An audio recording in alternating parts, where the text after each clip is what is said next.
What's up, everybody? It's Louie here again. We had a week break. Now it's time to get back into some fights. Quick recap of last week. Didn't do good. Went 3-3. To be honest with you guys, I lost a little bit of money. Garbrandt didn't get it done. Should have seen that one coming. Rob Font's a monster. And then I got Justin Taffa and Jared Vandera wrong. You know, minus 200 is too much to bet on a heavyweight you're unsure of. But anyway, we're back.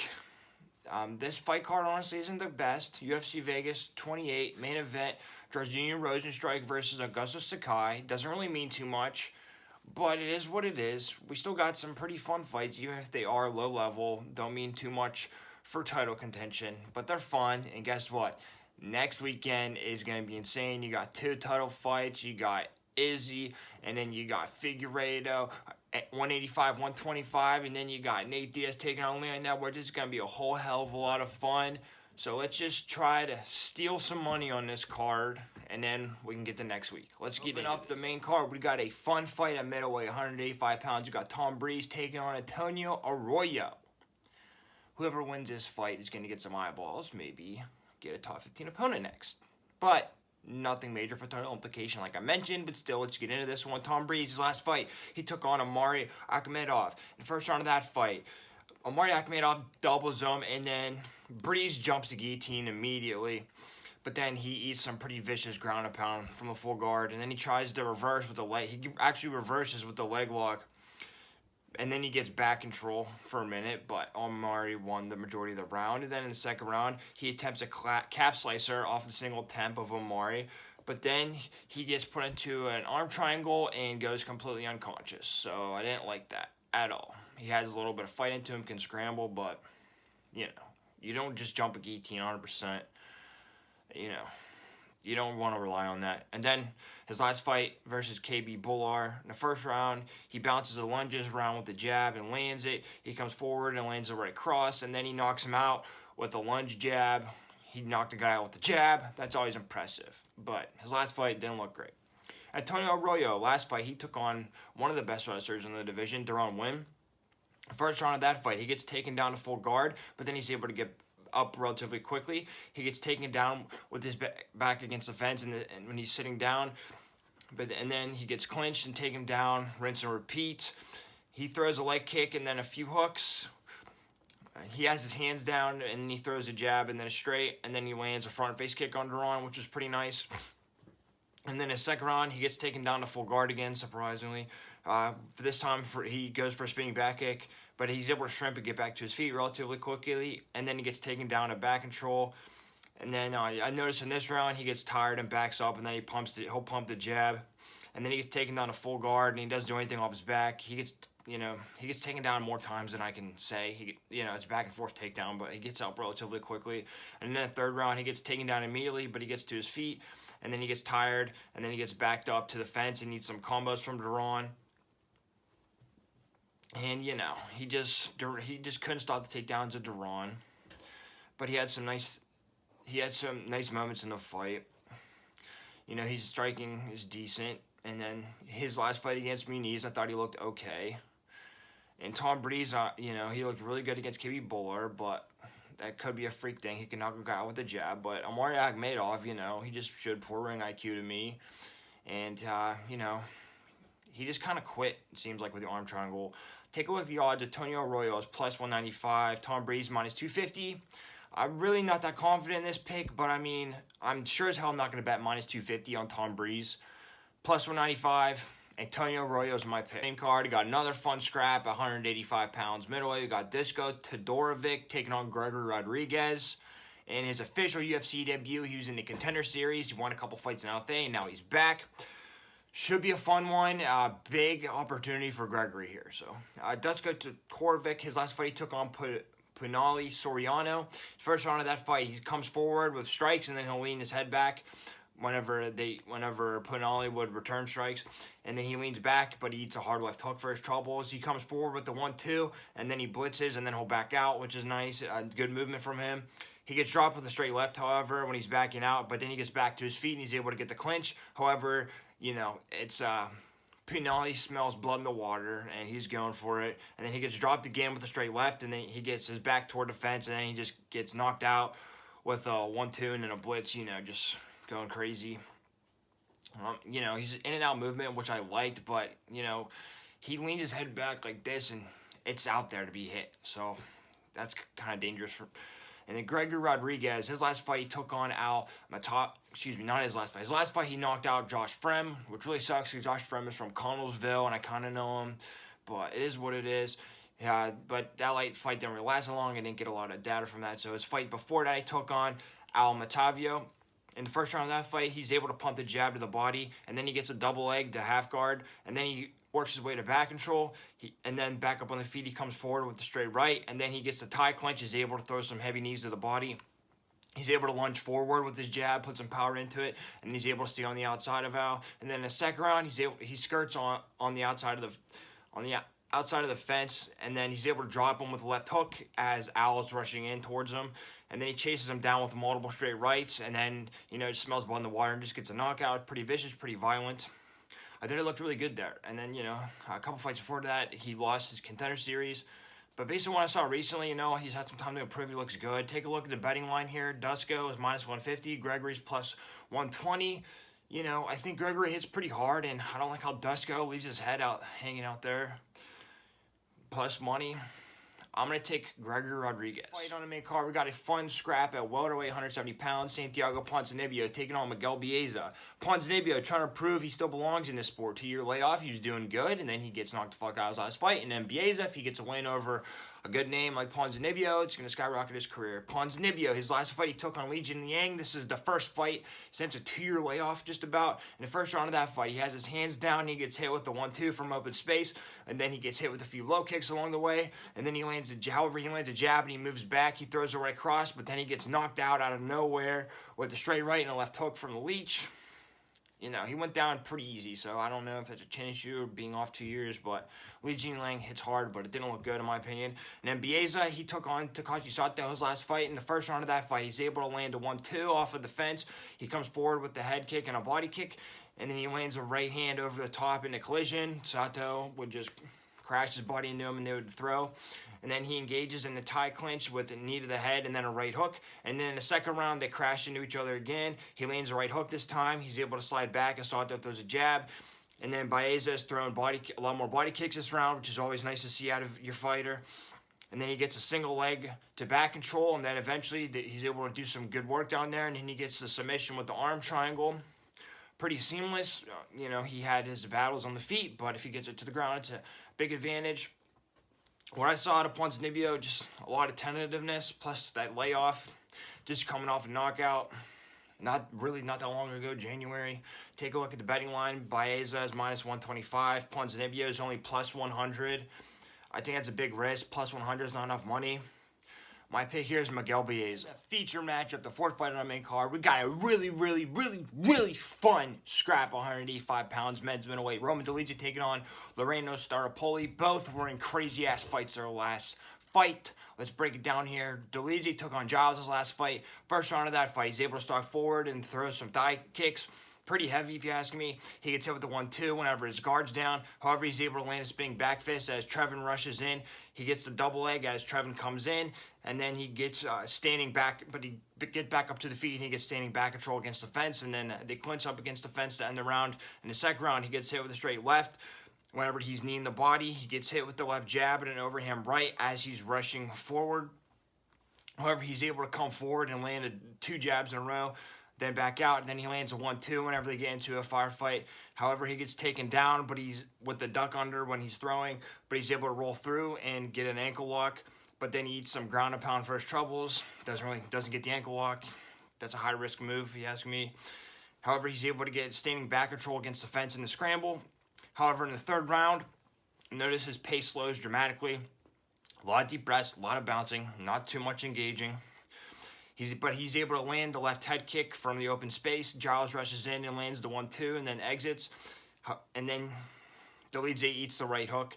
And then he goes for a duck under, but it's stuffed by Giles. He gets wobbled with a straight right from open space. He gets taken down with the body lock, and then he rolls for another ankle lock. And then he scrambles and he gets back control. But then they get back to the feet. He gets hit with a straight right.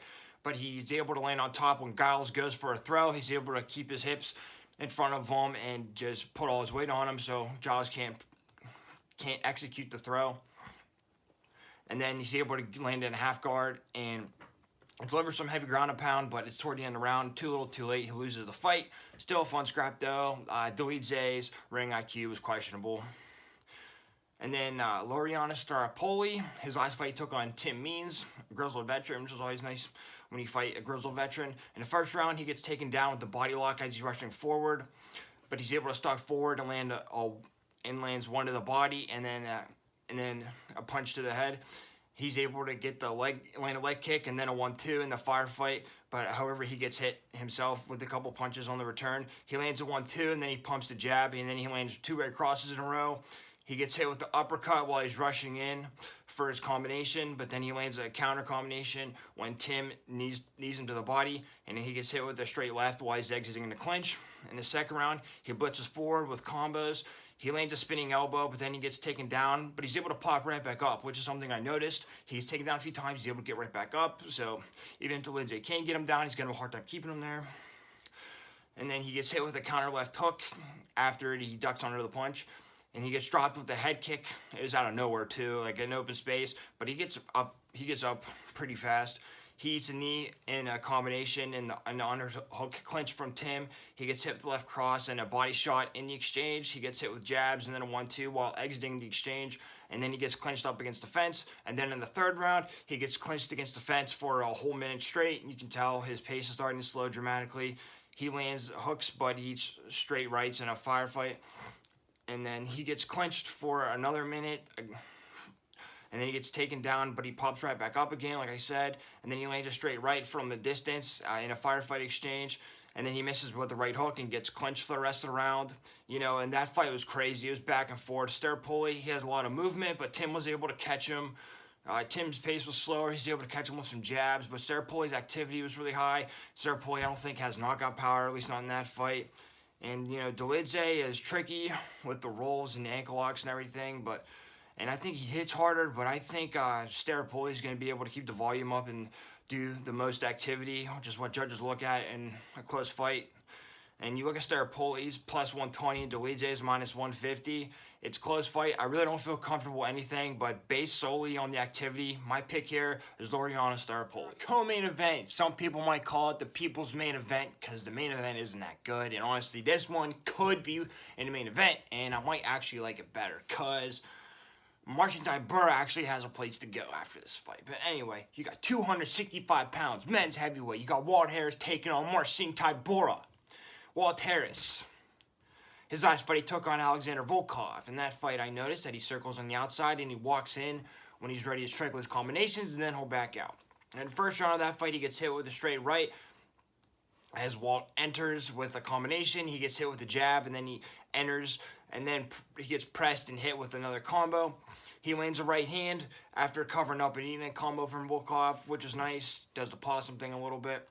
But however, he gets wobbled with the straight right and then eats a flurry up against the fence. And then in the second round, more of the same. And then out of nowhere, kinda, he gets dropped with a front body kick, and then he just gets TKO'd on the fence. There's some controversy. Was it a low blow? No, it wasn't. He got hit in the stomach and the liver, I guess, and got knocked out. And then Marcin Tybura, his last fight, he took on the infamous Greg Hardy. First round of that fight. Basically, Marcin got pieced up, but in the first round, he's able to come forward with a body kick and then a 1-2, and then he moves back. He gets hit with the left hook to the body on the exit, and then he gets hit in the head whenever he punches. And then he gets hit with the jab when moving forward to throw his combo, and then he gets hit with the straight right, and then he gets backed up. And then his single leg attempt is stuffed by Hardy, and then he gets teed off on the fence with, I heard, 6 or 7 straight right hands in a row from Greg Hardy. He got pieced up. Didn't look good. Anyway, in the second round, he lands a counter jab off of Hardy's right hook, and he's able to stalk forward more, and he's able to lean out of the way of the hooks because Hardy is a little more tired, a little slower, winding up a little more, and Marcin's able to read that, which is a good adjustment, so makes up for the first round, in my opinion. And then he gets the single leg takedown, and in the half guard, ground and pound, and just knocks him the hell out because Hardy can't do shit on the ground. And, you know, I didn't like his striking, but Yeah, I don't like the striking in the first round from him, but, you know, Walt Harris, he looked timid against Volkov. And, you know, even against Overeem, Harris, you know, he came forward really aggressive. And then Overeem's move is he's able to eat punches, cover up like a turtle, and then attack and knock you out whenever you're tired. So he overcompensated in his last fight, if you ask me. Too timid. And then, you know, unfortunately, we have to address what happened with his stepdaughter, I believe. A tragedy happened in his family. And I just don't think he's in the right mindset. You know, it's tough for anyone. I don't know if he came back too early. That's something we have to consider. I'm not saying that's a reason. It's something we have to consider. And then you look at the betting line. Marcin Tybura is minus 180. Walt Harris is plus 140. I think Marcin Tybura is going to be able to get it to the ground. If not, you know, I think Tybura is at least going to be able to last past the first round, which I think his chances increase dramatically if he gets out of the first round. Minus 180, under 200, not too bad. I like him. I think he's on a roll. I didn't like how he looked in the first round of that fight, but he was able to take some big shots and didn't get rocked or anything, so that's a good sign. So my pick here is Marcin Tybura. Our main event, the real main event. Not that it matters. It should not be a main event, but next weekend's going to be so awesome. I guess it's okay. 265, men's heavyweight. You got Jairzinho Rozenstruik, Biggie Boy, taking on Augusto Sakai.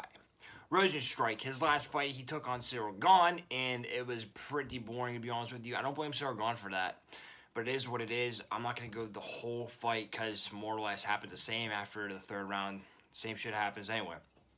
He took on Cyril Gane the first round of that fight. He's able to stay at range, but he gets hit with the jab and then a front kick. And then he catches a kick and rushes forward with hooks, but they barely land. He gets hit with a straight right as Cyril moves in, and he can't hit him with return hooks when he wants to, and he gets clinched to the fence and gets taken down toward the end of the round.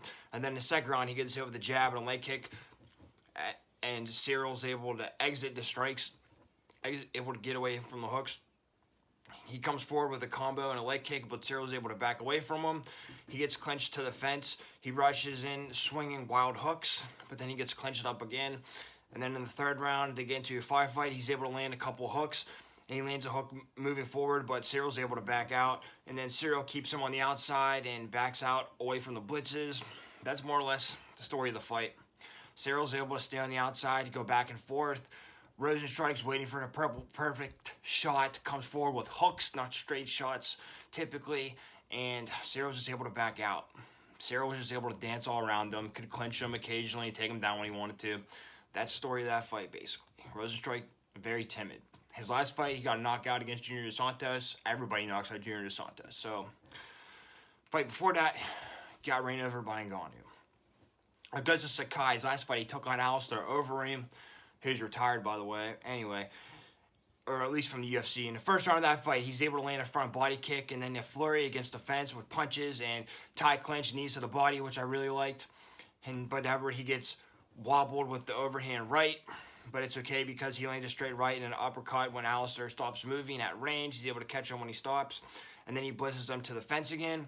And then in the second round, he lands a hook and then a blitz to the fence, and then a knee to the body. He lands a 1-2 and then a head kick at kickboxing range. He uses the underhook as Alistair rushes in to clinch, and then he's able to get a flurry on the fence, push him up against the fence. And then there's a back and forth clinch battle, and Alistair is able to get some nice shots in there too, but Sakai is able to control the position. I thought he won the exchanges. And in the third round, he lands a combination to the head and then a blitz to the fence. He throws a 1-2 and then a leg kick. He gets clinched up against the fence, but he lands a nice uppercut on Alistair on his way in. He blitzes again and lands multiple knees to the body. He lands a right hook to the body, and then he clinches to the fence. Alistair gets the body lock, and then he gets the trip, and then that's where all goes downhill for Augusto. He's able to get into full guard and just rain down some hellacious ground and pound. Then the fourth round, he blitzes, just like the previous rounds. He'd land a lot of shots, but that's Alistair's move. He's able to eat these shots for some reason. He lets guys punch himself out, and then he gets taken down with a single leg trip roll, high single leg, and then a trip and a roll. People never do that except Alistair Overeem because he's Alistair Overeem, and, you know, it is what it is. It's wild. And then basically the same thing happens, and he needs some ground up. He gets taken down, needs some ground and pound. Then the same thing happens in the fifth round, except Alistair goes for it early because he knows he can get it, and Augusto is tired, takes him down, and then he just TKOs him basically. Don't need to get too complicated with it. Basically, Augusto looked really good on the feet. He's able to rush him, land a lot of good shots. He lost the fight because of the takedowns. If Alistair wasn't able to take him down, he would have won that fight based purely on activity. And I think Augusto is going to be able to do that to Jairzinho. I think Jairzinho is going to be timid. I think if Augusto, he just has to avoid the hooks and just watch the blitches from Jairzinho, which I think he's going to be able to do. I think Augusto is going to be able to move out of the way of a lot of that, and you don't got to worry about Jairzinho trying to take him down. Take a look at the betting line. It's pretty even almost. Augusto's -105. Jairzinho is -120. It's a toss-up fight, but I like Augusto. You know, Alistair Overeem, yeah, he's retired, and it doesn't look good that he lost to a guy that's not in UFC anymore, but Alistair Overeem's a grizzled veteran. I think that loss is going to teach him a lot. I think he's going to be able to conserve himself. My pick here is Augusto Sakai. And real quick, Rosenstrike versus Sakai. This fight doesn't really... This main event doesn't excite me because I personally like my main events to mean something. They don't got to be the top-ranked guys, but the win should mean something in the division. Now, with this win, if Jairzinho wins, nothing happens. He beats Sakai. He's just there still. If Sakai wins, he doesn't get that much farther ahead because Jairzinho's coming off a loss, and Sakai just lost to Overeem. But I think if Sakai wins, it helps him more because I think they'd be okay. He learned from Overeem. He'll be a guy in there. If somebody needs a hard test, they'll put him against Sakai. So I think that's where this fight lies. And then the co-main event, I think that fight actually means more. I think if Tybura beats Walt Harris, I think he's right up there. I think he'll be talked about. I think he could possibly fight Cyril Gane maybe. Cyril Gane or Volkov, probably a loser of that fight. So I think that might be a more important fight, but it is what it is. Main event's not that great. Happens. Anyway, yeah, I apologize. I'm only doing 6 fights because, to be honest with you, I'm not that familiar with a lot of these fighters on the card. I just want to focus in and get these 6 fights and do my research on those and try to learn the fighters. And I didn't do well last week, so I just want to focus on that. But next week, I'm familiar with a lot of the people, and I'll see how I did on this card, and, definitely do the prelims, and I want to keep doing more fights. Anyway, thank you guys for riding with me. Sorry about last week, but shit happens. I think there's some good underdog spots on this card. I think there's some decent spots to make some money. Like I said, not the most important fights, but I think you can have some fun scraps in there. I think they'll be a crazy fight. I think Dolidze and Staropoli, I think that's going to be a fun banger. I think that'll probably be fight of the night. Anyway, appreciate you guys riding with me. I'm still on this, doing my research, trying to get better here. Learning some things along the way, did some tactics I got to focus on, and, hindsight's 20/20, and it really is, and hopefully I can learn from the previous fights that I got wrong. But I appreciate everybody rolling with me here. Please follow me on Snapchat and Instagram. I'll put it down below, and get in the comment section, argue with me, say I suck, whatever. Let's just get into a conversation. I love MMA. It's a great time to be a fan. You got some really great events in the summer. You got McGregor. You got freaking Ngannou. Who knows, and the whole John Jones drama. There's something there for everybody. Even if you don't really like the sport, watch a couple of these big fights, see if you like it. Anyway, thank you guys. I appreciate it. Let's win some damn money.